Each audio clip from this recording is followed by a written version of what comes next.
know, I was trying to point out to him what the machinery was doing. Yeah.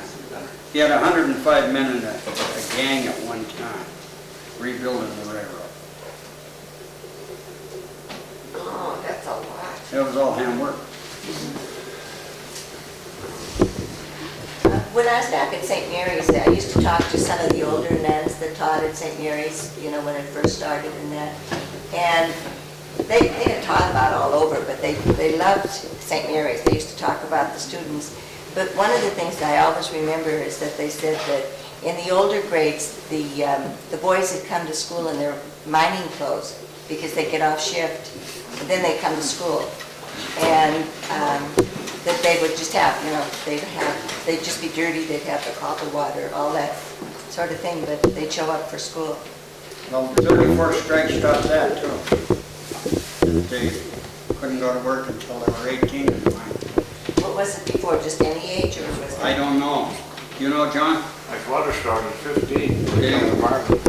We went to Central with two kids, Walt McLeod and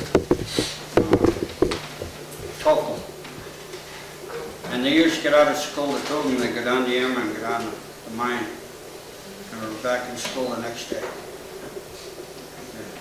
Contract. But, you know, when you're speaking of the students up at St. Mary's, we went to Central out of St. Mary's. They call us the Rogues, St. Mary's Rogues. We're savages. I'm serious. The brothers call us savages and rogues. We're incorrigible, I guess. I guess it could be said that the Anaconda company, they provided weekend jobs for the tech kids in those Yeah. for many, many years. Yeah. They provided extra income for them, and when they all got out of college, they knew what it was to work in the mines. Yeah. Yeah, most of them used to wash cars and that, garages and that. They didn't even go down to mine, most of those students. So they didn't learn too much.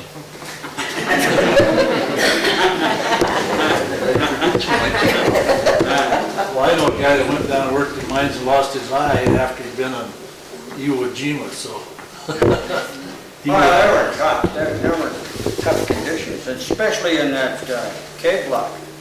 That was tough. You know, this is out of Corktown again, but when the rarest mine had loaded 7 cars a day, we used to bring the cars down to them, they dropped them by hand. Well, 7 at the Saints, 7 at the rarest. They had the grade there and they could drop them by hand. They'd load them and then hand brake them down below. And we had to watch the cave-in system because that part of the railroad was right in the middle of it. And we'd have to call traffic every night to see if we could get on there. Those engines, one engine was 80 ton, and we had doubles. So there was 160 tons sitting on this length of this building, maybe, this room, and plus the ore. And they kept saying, well, it's fine, and we could see the track start to roll. And we went out and got the ore out. I was on the point and Herb Holman was in the middle, shoving back down. And I looked back and Holman's like this. The damn track fell off out of the road that fell right out from underneath it. And all of the hole in that dump there was the rail swinging in the air. We got that engine, got the hell out of there. But just think what those people underneath that, mining, not knowing how the hell to hold the ground, and they were bringing that down. They had to cave it because they couldn't put that equipment down there digging that pit, plus they caved all those honeycombs. That was what built the Kelly. 90 cars a day come out of the Kelly. 90 cars of slime went down to St. Lawrence, so there was your train of ore and train of slime. And you had all the other high grade coming off the hill, and it was all going into that Corktown yard.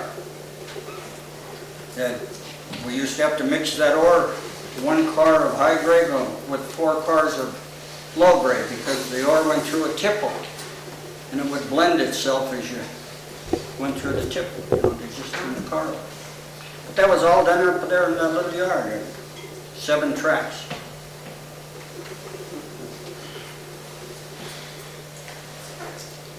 No more questions?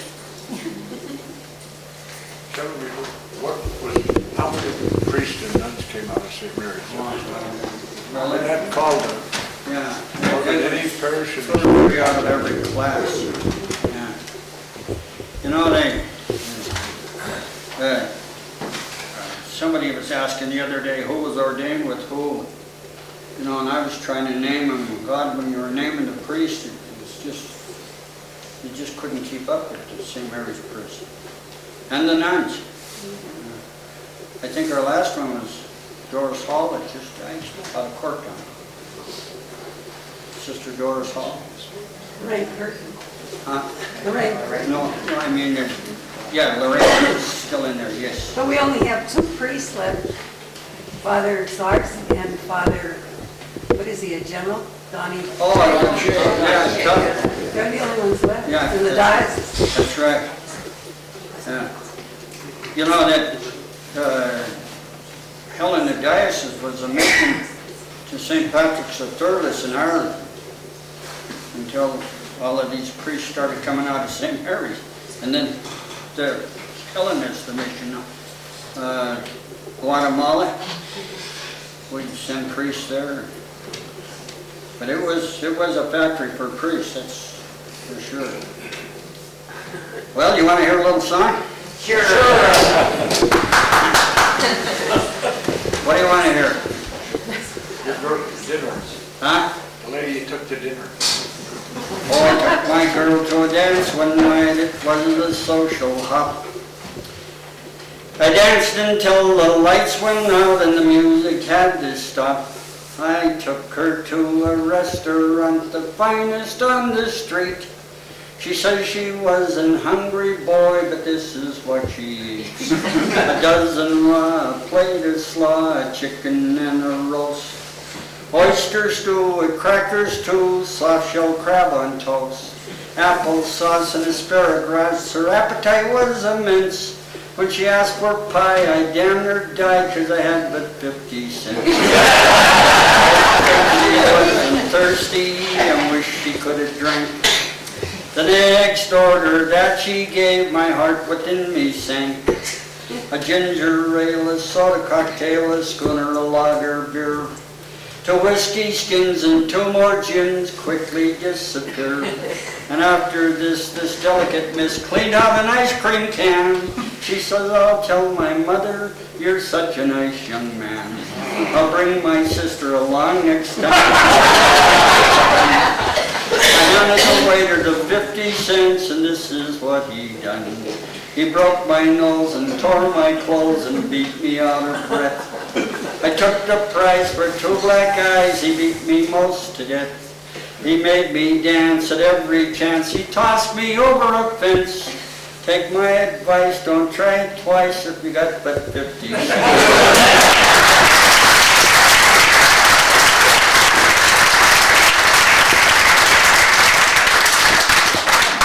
Talking about all that ore going off the hill. I got to tell this story. When they built the shopping center out there in the flat, we lost our circus ground. We all remember the circus ground. Oh, yeah. That took care of the circus ground. So the circus train come into the Great Northern Yard. We picked it up and took it to Rockland. And they held the circus at the ball field in Rockland. Now this would be, 53, 54, maybe a little earlier. And to get into the circus ground, they had to cross the Milwaukee main line, the BA&P main line, and the Rocker ore line.